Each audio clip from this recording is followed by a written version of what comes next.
let's create a program that prompts the user to enter in the size of the array that you want to create. In other words, you don't know how many elements you want to create, but the end user does.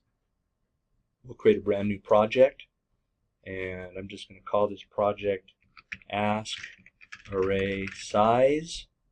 Click on the Finish button.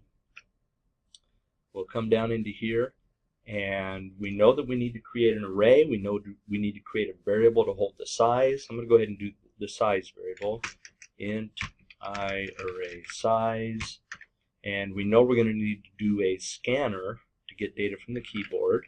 So scanner scan equals new scanner system.in, and we'll let NetBeans help us out by adding that import. Notice the import's been added up here now.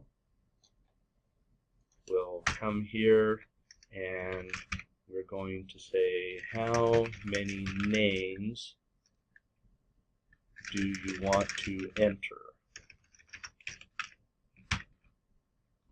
And then we'll get that data from the keyboard.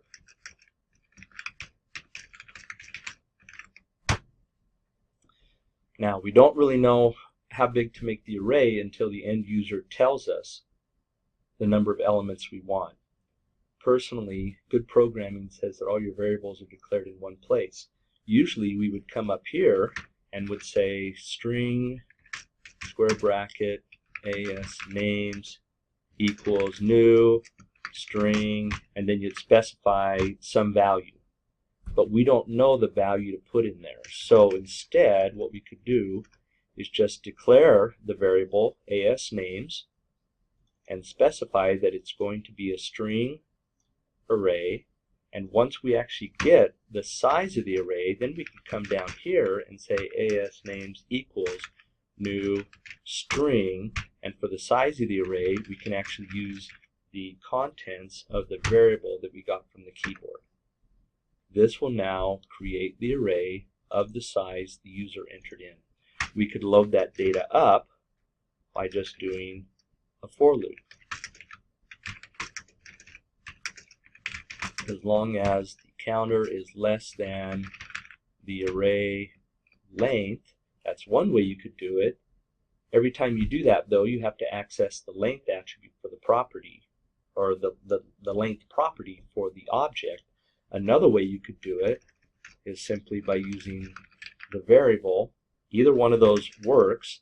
I think I would probably be safe by using the name of the array and the length, just in case by some strange reason the size changed, which it shouldn't, because once you declare an array of a size, it stays that size.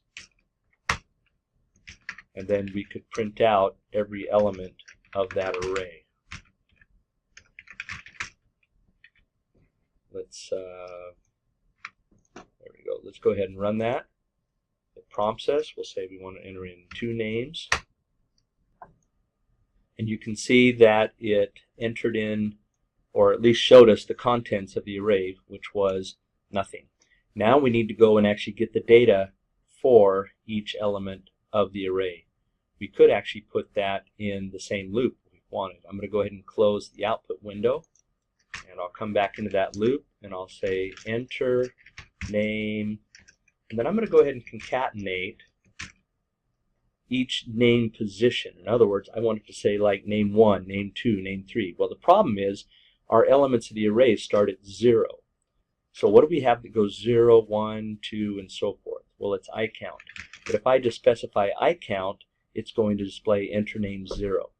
I want to say enter the name iCount plus 1. Now this doesn't affect iCount at all. It just takes the value of iCount and then adds 1 to it for display purposes, and then I can go ahead and concatenate on the colon to make it look a little bit nicer on the input.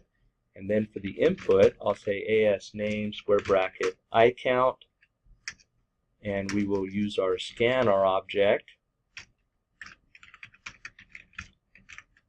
Now the problem we have with scanner, since we're only using one scanner object, is that we still have the enter key out there from the int. So probably the best thing to do is come back up to here and do an oscan.nextLine to flush the buffer. Let's go ahead and run that, see if we can load up the data, and every time we type in a name, it should actually display that name back out. Let's enter in 2 names. We'll enter in buckwheat, press enter, and it should display buckwheat. Notice that it's displaying the number 1 there. And then we'll enter the name Darla, and it displays the name. Now, one thing you might want to go back through and do is clean up the output and maybe add some more print lines or embed some /ns, new line characters to make it look a little bit cleaner. And that's how you ask the user for the size of the array and then be able to declare it and load it.